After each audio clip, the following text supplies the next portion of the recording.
Thanks for joining us. I know we have a little bit of technical difficulty, but before I jump into questions, I'd like you to introduce yourself to Iranian Americans. Tell us a little bit about yourself and who you are. Amazing. I'm Jenny Ray LaRue. I'm a mom of three boys, 13, 9, and 6. They're excellent travelers, and one of our goals is to visit a free Iran someday. Oh, nice. As a family, they've been traveling the world since they were little. My husband is South African. He's a U.S. Okay. immigrant. I am a businesswoman. I bought my first business when I was 31 years old. I believe in free markets and opportunity. It's one of the reasons that I love America so much is because of the opportunity that I've been given in business. I started out my career as a consultant with Bain & Company, so I worked with a lot of large companies. I worked with private equity companies. I understand investors' perspectives and what it requires, both from a government and from a private sector perspective. And I'm the director of CalDoge. So in California, I'm running for Congress in the 47th district, and I really got inspired to work on national issues because our money is flowing to so many crazy places, and we need better communicators to explain to the American public why socialism is not the way to go, why we need a free enterprise in America, and why American strength overseas is valuable for us in our country. And I'm just watching a lot of people not make the case for that. And it frustrated me. It frustrated me that we don't have great oversight for where our money is actually going to free us up for investing in things that matter a lot. So I'm running for Congress. I live in Orange County, California, in Southern California. My district is the 47th district. So if anybody of you watching are in the 47th, you would love to meet you and earn your support. But that's just a little bit about me, my background. I've got a lot of wild stories, but we probably won't get into those today. We'll save those for another hopefully time. not. Well, here's the thing. I'm going to ask you later on to explain where 47th District is, exactly what area is. I was in California a while ago. The fact is that tonight is just another campaign interview. California is home to one of the largest Iranian American communities in the United States, especially in Orange County. Yet politically, the turnout for Iranians is very low. I was checking last midterm elections. Only 4% of Iranian Americans voted. 4%, which is very We need little. you guys. That's too small. Yes, it is very small. So a lot of them worry about Iran. It's, again, the participation numbers are shockingly low. But yet, Iranian Americans complain a lot about Washington. They worry about Iran. They talk every day about the future of the homeland, but too often are absent when decisions are made. Yes. So tonight I want to do something practical, bring you as a candidate and ask you directly where you stand on Iran, on Iranian people, and the role of Iranian Americans can play in the finally becoming politically active. So clean and no fluff. Let's go. Yes, I'm an outsider. Plain talker. Yes, right, good, fantastic. I was studying your bio, actually. You studied economics at University of Virginia, a school deeply connected to public policy, American institution, and the machinery of government. I'm curious, how much did that experience shape your understanding of how Washington really works? Well, I had an opportunity to work in Washington, actually most through the media lens, interestingly. So I did an internship with Meet the Press when I was a student at the University of Virginia. I worked in Washington for a public relations firm that worked for a lot of lobbying organizations as one of my internships when I was in school. And I had zero interest when I was in college in anything political. I took probably one government or poli-sci class. I was focused on two things. I actually wanted to become a doctor. I wanted to work in the developing world as a doctor who helped the poor. And so I planned to do that. I took organic chemistry and physics and, all of the kind of core pieces of the medical training. And then I also did my economics degree kind of as what I would call a fallback, just in case medicine wasn't what I wanted to do, or if I wanted to start my own practice in medicine, I wanted to understand the language of business. And so government was kind of this like necessary evil, the way that I thought about it. And the way that my parents raised me was not to be too active in government, but they and this is one of my messages to the Iranian people in California and everywhere in America, is that I believe that you gain more of a right to access your government when you vote. And so that's where it started for me. Voting for me was my ticket to complain.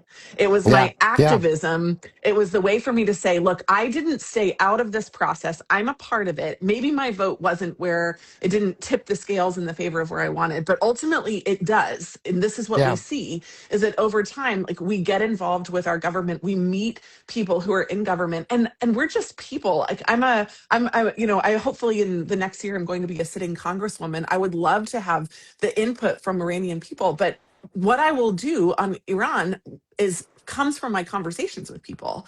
Right. And so if you don't vote in the first place, and then if you don't participate in the political process, then just like me, I voted to complain for most of my life, and then I got involved in a different way. There are different ways to get involved, but that's the first thing I would say is make sure you vote, because that's one of the tickets to our process, and it's You know, that important was a that great we story. express our That's voice. where most Iranians are not. They're right now in the complaining process.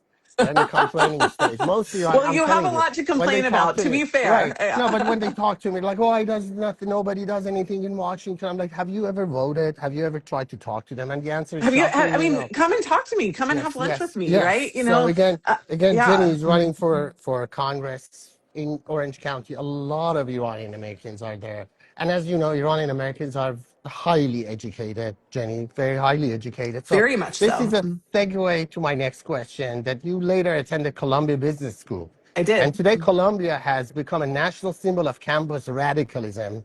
Students in Shafia, anti-Western chants, organized ideological activism. For many Iranian Americans, this is deeply disturbing because we have seen this movie before. After Yes. 1979 revolution, the Islamic regime systematically weaponized universities in Iran and turning campuses from centers of education into factories of political indoctrination. Now, when you watch what is happening in Columbia and other elite campuses in America, Mhm. do you see dangerous parallels? Absolutely. In fact, so I'm an alumni of a Columbia Business School. As you're an alum, you are a part of the institution from a funding perspective. Yeah. And so they've called me and they've said, hey, would you like to give money to Columbia? And I said, honestly, not right now. Here's what I would give money to if you wanted to fund a center for conservative thought, if you wanted Yeah. to have real political conversations on campus. But right now, this is just an ideological factory. And even when I was in business school, we talked as much about having social justice businesses as we did about having businesses that were successful, that transformed society through the way that we would actually build something. And I think Mm. business is the most powerful tool for good on the planet, and a lot of that isn't happening at places. So here's one thing that I would encourage, though, and this is one thing I'm wrestling with. I've got a 13-year-old. We haven't thought about college quite yet, but it's coming faster than we know. Yeah. I'm one of the things that I had a conversation with a parent yesterday. She's a donor. She's a participant in my district. And she said, when I think about where to go to college for my kids, I think about where I'd want to fund later. And I think about that in two ways. One is as an alum of a school like Columbia, and two is Right. as the government. Where should our money go, and what should we be investing in order to really advance those conversations? And we have to fight for free speech on these campuses. I've got in my district, I have a big elite California university, the University of Irvine. Mm. Republicans haven't gone there. Iranians haven't gone there to express their point of view because Yeah. it seems like the It is. ideology has been taken over. There are a lot of silent conservative students that are on those campuses that feel very alone. We have to back them up, and we have to open those conversations. So I'm very proud. I got a fantastic education at Columbia. I went in very clear-eyed about where I was, politically, but also I think that we have to not run away from, but really dive into conversation in these Yes. campuses. Yes, absolutely. Well, for many Iranians, this is not just theoretical.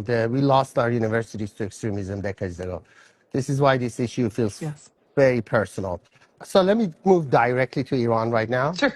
Simply yes or no first. And if you want 10, 15 seconds to expand on it, I'm going to ask you a series of questions about your policy towards the Islamic Republic. Yes or no? If elected, would you support a congressional policy whose clear objective is regime change in Tehran? Yes or no? Yes. Yes or no? Do you support restoring maximum pressure, meaning the toughest possible sanctions financial isolation, and cutting off every revenue stream available to Islamic regime in Iran? I do. And let me explain those two together. My job as a congresswoman is to act in the American interest. And we have clear alignment with the Iranian people in this, which is that the Islamic regime has a stated interest in defeating America, death to America, and Yeah. also by proxy supporting people who believe in that same radical ideology. And so there, to me, I don't understand where there is any tolerance for this. So Yes. our goal and objective internationally is never regime change alone. It's the Mhm. preservation of American security. And the two of those happen to be completely entwined in this particular situation. And also, the people of Iran need to be free. Those again, it's because it's in the national security interests of the United States that the people of Iran are free as well. So I just want to make sure that that's very clear. Okay, still yes or no? Should Congress spend more money helping the Iranian people communicate during internet blackouts, satellite internet, anti-censorship tools, secure communications? Yes, no? So I would say yes. I actually don't know how we only allow the Iranian people and not the IRGC to do that though. So maybe you can help Hmm. me understand the nuance between the two of those, because sometimes blackouts are also key for military operations. I understand that there's maybe some nuance in there, but yes, I do support the help on communications. Yeah, well, just to give you an example, like today, one of my fans on YouTube was talking to me and he was saying, there's no internet, there's nothing. People have started listening to shortwave radios like World War II. So Wow. it has gone that backwards. But even a short wave is one way, but it's still a string of hope. If we can support a short wave, if Congress has a lot of money, spends on internet freedom, works on censorship tools, spend money on that. So would you be in favor of spending more money to tackle censorship of the regime censorship and give Iranians a way to communicate with each other? Yes. Do you have a plan? This is part of why I'm here. It's not just to share my ideas, but to receive input on how we could do that without empowering the regime. Correct. I worked on two projects that we were awarded nearly $8 million by the State Department way back ago, 10 years ago, to provide internet circumvention tools to Iranian people. And I can share with you the experience and what we got. We got fantastic results and numbers.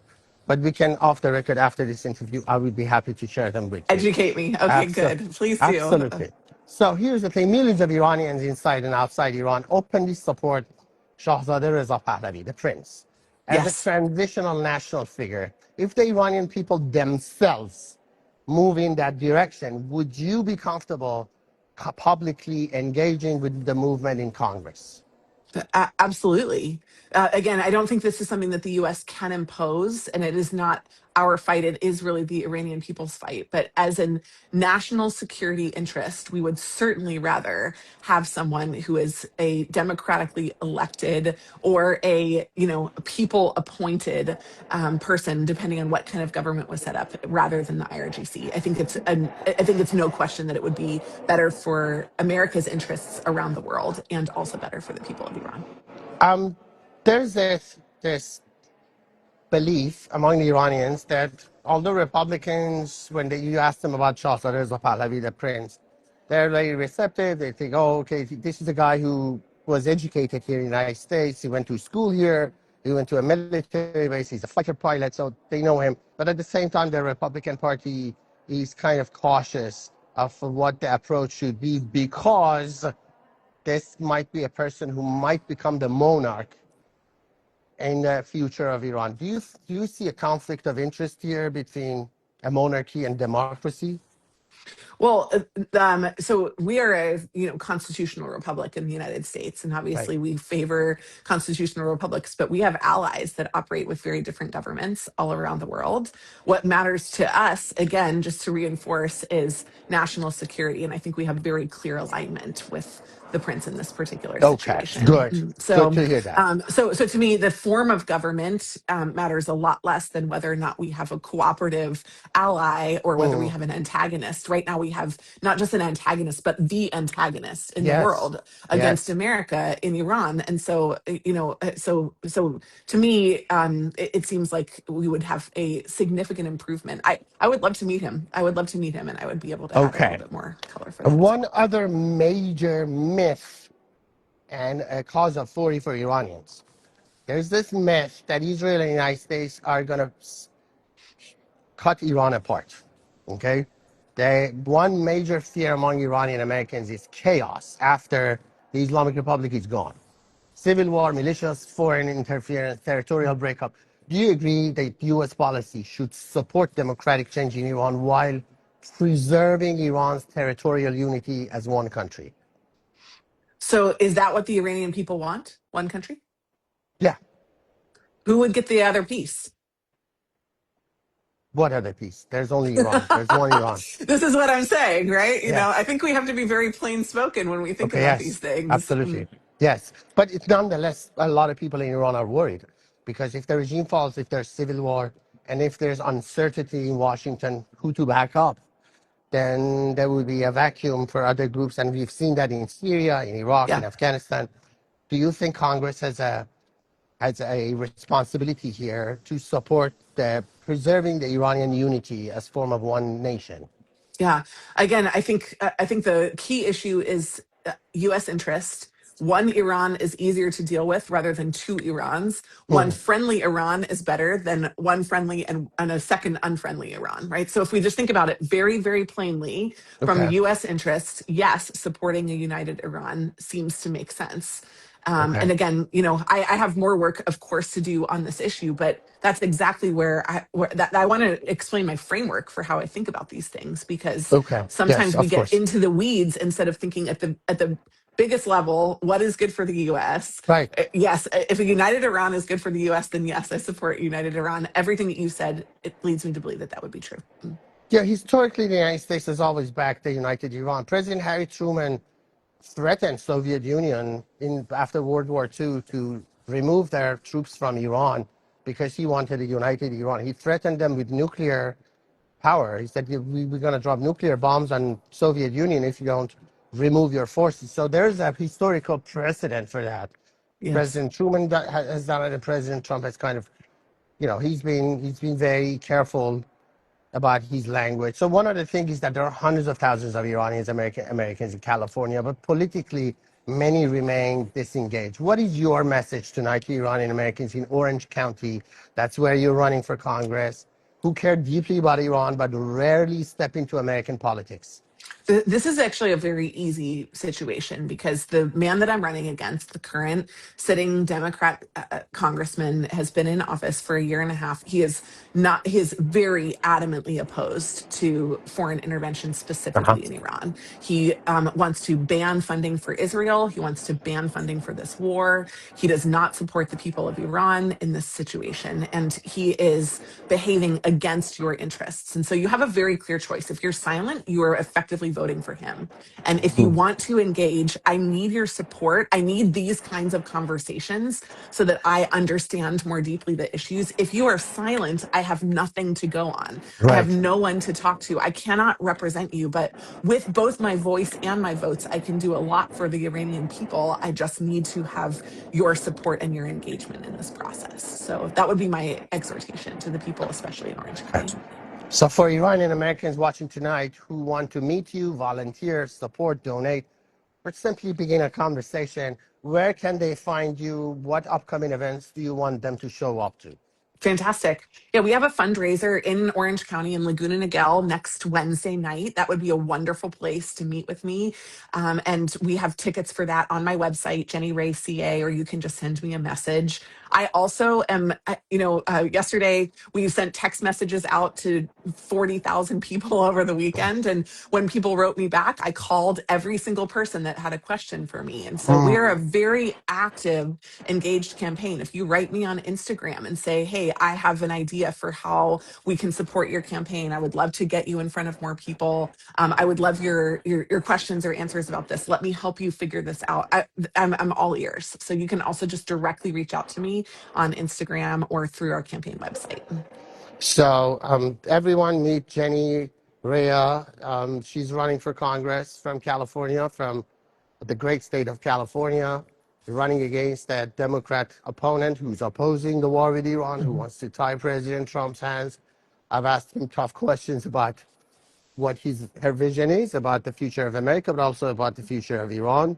And I'm sure you can use translation after this live if you don't speak English and you're still in Orange County and you want to vote for her. So thank you so much for your time, Jenny.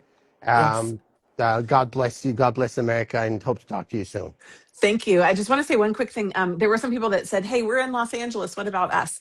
Meet me. Come and talk to me. I'll be in Los Angeles tomorrow." There are not a lot of advocates for the Iranian people, and we need more of your stories. We need to go to the American public, which is what we're doing with fraud and Doge, and we need to say, "Hey, like this is what's actually going on." We need to make this a very human story because people they will get invested in a different way, and I would love to help do that for you. The one more thing that I'd like to mention is that me and a group of friends, Iranian Americans, are trying to put together a group of Iranians who want to help President Trump and who want to help Republican Party, especially after this war.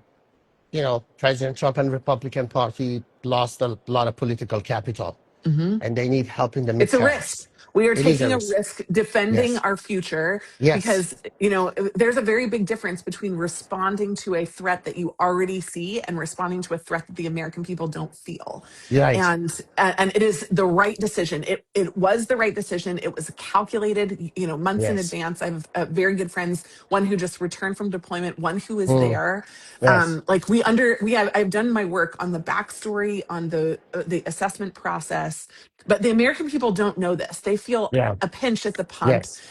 It's very real. So we have to explain to them the correctness of this action and this war over and over again. It is our job right now to make sure that we understand what we are working to accomplish for a generation, not just Iranians, but also Americans.